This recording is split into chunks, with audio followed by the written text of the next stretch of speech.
खबर famous YouTuber Elvish Yadav को लेकर है, जो कि बिग बॉस ओटीटी के विनर भी रहे हैं। एल्विश यादव पर जब आरोप लगा सांपों की तस्करी का, और ये आरोप उस वक्त लगा जब एल्विश यादव की जो प्रसिद्धि थी वो बहुत ज़्यादा चरम स्तर पर थी, और एकदम से जब ये मामला सामने आया तो एल्विश यादव और उनके जो साथ वाले लोग थे उनके लिए बेहद परेशानी वाला मामला था। एल्विश यादव पर जब एफआईआर हुई और मेनका गांधी जिनकी एक एनजीओ है, उस एनजीओ ने ये सारा मामला दर्ज कराया और उस एनजीओ ने आरोप लगाया कि ये सांपों की तस्करी में शामिल हैं।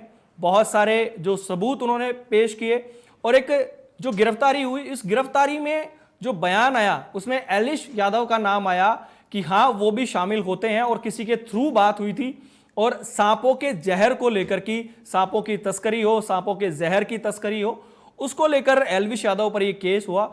और ईडी के सामने मनी लॉन्ड्रिंग का केस भी ये जो हुआ, मनी लॉन्ड्रिंग में ये था कि जो पैसे आए हैं इस मामले में वो पैसे किधर से आए हैं, इतना पैसा हुआ है, उसका ट्रांजैक्शन कहां से हुआ है, ये सारे मामले को लेकर ईडी ने एल्विश यादव को नोटिस दिया था। एल्विश यादव विदेश में थे, उन्होंने परमिशन मांगी थी कि कुछ दिनों की उन्हें मोहलत दी जाए। वो जैसे ही भारत आएंगे, पेश होंगे, वो वापस भारत लौट चुके हैं और अब उनकी ईडी के सामने पेशी है। ईडी अब उनसे काफी देर तक सवाल करेगी।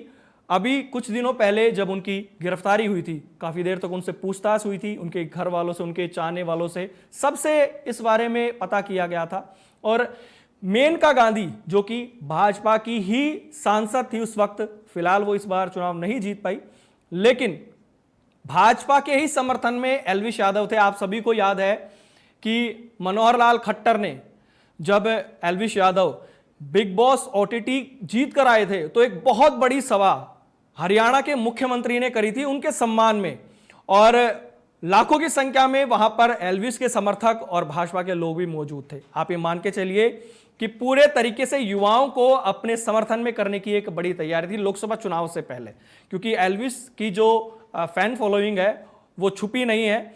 और ओटीटी 3 में जो उनके समर्थन में जो वोटिंग हुई थी वो बम्पर वोटिंग हुई थी, आज तक ऐसी वोटिंग किसी के लिए नहीं हुई।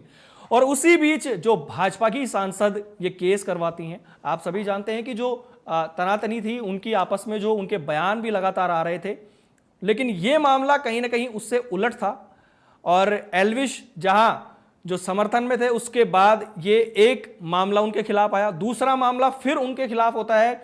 एक यूट्यूबर को ही मारने का एक वीडियो सामने आता है, उसमें भी उनके खिलाफ केस होता है। तो ये जो कई मामले हुए उससे जो एल्विश यादव की जो प्रसिद्धि है, जो उनकी ख्याति है, वो धूमिल जरूर हुई। और अब ये जो कोबरा कांड मामला है, जो इस सांपों की तस्करी का मामला है, उसमें ईडी अपने तरीके से गहन जांच में जुटी हुई है।